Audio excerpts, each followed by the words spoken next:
अस्सलाम वालेकुम। उम्मीद करता हूँ आप सब खैरियत से होंगे। जैसा कि आपको याद हो कि लास्ट एपिसोड में दोनों बादशाह और सुल्तान फौत हो चुके हैं। अब नेक्स्ट एपिसोड में देखेंगे कि अब उन रियासतों के कौन वारिस बनते हैं। मलका प्रिंस बॉल्डन को नया सरबराह बनाना चाहती है ताकि उसके ज़रिए रियासत पर हुक्मरानी कर सके, लेकिन प्रिंस बॉल्डन रियासत से दस्तबरदारी का ऐलान कर देता है।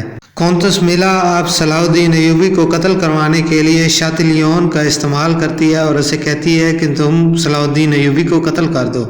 मलका अपने मंसूबों के लिए लॉर्ड गाय को भी आज़ाद करवा लेती है। सलाहुद्दीन अयूबी को पता चल जाता है कि गुमिश्तकिन ने ही उन पर हमला किया होता है और अमीर यारूकी को भी कत्ल करने वाला वही है। गुमिश्तकिन नया सुल्तान बनना चाह रहा होता है, इसलिए वो सुल्तान नूरुद्दीन जंगी की नसीहत को भी किसी को नहीं बताता कि सलाहुद्दीन अयूबी को सुल्तान बना कर गए हैं।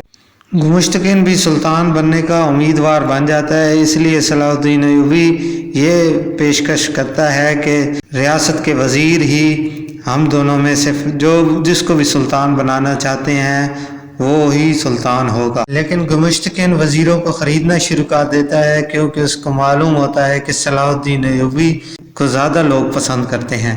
मलका प्रिंस बॉल्डन को नया सरबराह बनने के लिए आमादा कर लेती है। नेक्स्ट एपिसोड में काउंट बेलियन और प्रिंसेस की भी शादी दिखाई जाएगी।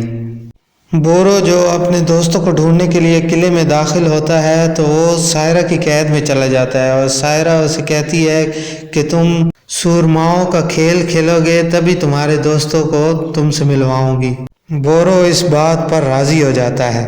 सलाहुद्दीन अयूबी को जैसे ही इल्म होता है कि बोरो सायरा की कैद में चला गया है तो वो बोरो को बचाने के लिए मंसूबा बनाता है। कौंतस मिला भी सलाहुद्दीन अयूबी को कत्ल करवाने के लिए मंसूबा बनाती है, लेकिन वो उसमें नाकाम हो जाती है और सलाहुद्दीन वहाँ से बच निकलता है। नेक्स्ट एपिसोड में बोरो अपने दोस्तों को ढूंढ लेता है।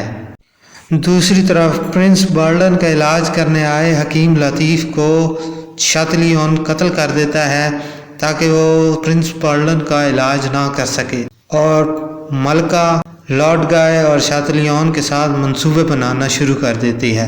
आपसे मिलते हैं नेक्स्ट वीडियो में, तब तक के लिए अल्लाह हाफिज़।